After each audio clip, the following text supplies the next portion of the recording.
शासकीय कर्मचाऱ्यांच्या संपाची राज्य सरकारकडून दखल घेतली गेलेली आहे। राज्य मंत्रिमंडळाच्या बैठकीमध्ये कर्मचाऱ्यांच्या संपावर चर्चा झाली आहे। मुख्य सचिव राजेश अग्रवाल संपकरी कर्मचाऱ्यांशी चर्चा करणार आहेत। संपाबाबत तोडगा काढण्यासाठी सरकारचे प्रयत्न आता सुरू झाले आहेत।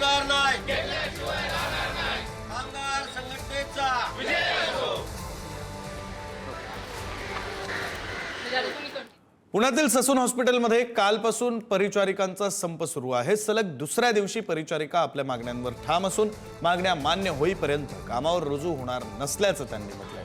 ससून रुग्णालयातील जवळपास 750 परिचारिका आणि चतुर्थ श्रेणी कामगार संपावर गेलेत आणि त्यामुळे या संपाचा रुग्णांवर परिणाम होण्याची शक्यता आहे।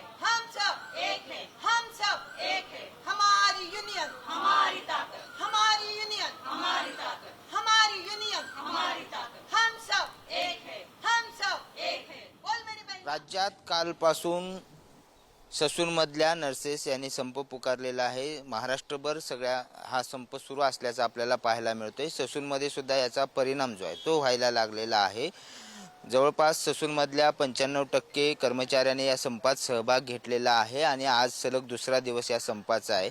सगळे कर्मचारी आपल्या सोबत आहेत। नेमके तुमची मागणी काय? काल कुणासोबत काही चर्चा झाली का? कारण आज दुसरा दिवस आहे, रुग्णावर परिणाम होण्याची शक्यता आहे। हो आहेच आहे, नक्कीच रुग्णसेवेवर त्याचा परिणाम होणारच आहे। आधीच रुग्णसेवा वाढलेली आहे ससूनमधली। पुणे जिल्ह्याच्या आसपासच्या जिल्ह्यामध्ये सुद्धा लोक पेशंट इथे ससूनमध्ये हे घ्यायला येतात, त्यांच्या औषधोपचारासाठी इथे येत असतात। हे पुणे जिल्ह्यातलं एक मोठं हॉस्पिटल आपलं ससून हॉस्पिटल आहे।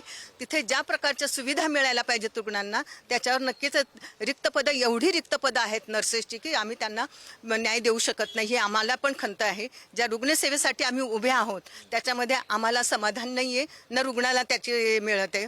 हे सरकार आरोग्य खात्याकडे बिलकुल लक्ष देत नाही। जी क्लिनिंगची व्यवस्था आहे, जिथे क्लास 4 भरलेले नाही आहेत, ही रिक्त पदे जे रिकामे आहेत ते सर्व रिकामेच आहेत ना। जे एक्स्ट्राचे जे काढलेले असतात विभाग त्याच्यामध्ये नर्सेस भरलेल्या नाही आहेत। जे पूर्वीचा जो क्रायटेरिया आहे त्याच्यावरच नर्सेस चालू आहेत। त्याच्यामुळे इतका नर्सेसवर ताण येत असून नर्सेस पण आजाराच्या बळी पडत आहेत। हा संप जोपर्यंत आम्हाला न्याय मिळणार नाही, जोपर्यंत आमच्या हात निर्णय देणार नाही सरकार, जास्त म्हणजे फडणवीस साहेबांनी आम्हाला निर्णय देत नाही, आम्हाला जे GR काढून हातात आमच्या देत नाही, तोपर्यंत हा संप चालू ठेवणार आहे आम्ही। आमची मूळ मागणी आहे की 2005 नंतर जे चतुर्थ श्रेणी कर्मचारी असेल, आमचे अधिकारी वर्ग असेल, लिपिक वर्ग असेल, नर्सिंगचे आमच्या भगिनी असेल, या शासकीय सेवेमध्ये रुजू झाल्यापासून 2005 पासून आज तागतपर्यंत शासन 2005 नंतरचे जे नवीन कर्मचारी आहे यांना पेन्शन योजना लागू करत नाहीये। तर याच्यापूर्वी पण आम्ही अनेक वेळा आंदोलनं केली, संप पुकारले, तरी शासन कोणत्याही पद्धतीने दखल घेत नाही, उलट आम्हाला बेदखल करत आहेत। व्हिडिओ जर्नलिस्ट निखिल करंदीकर सह बालाजी पोद्दार, पुढारी न्यूज, पुणे।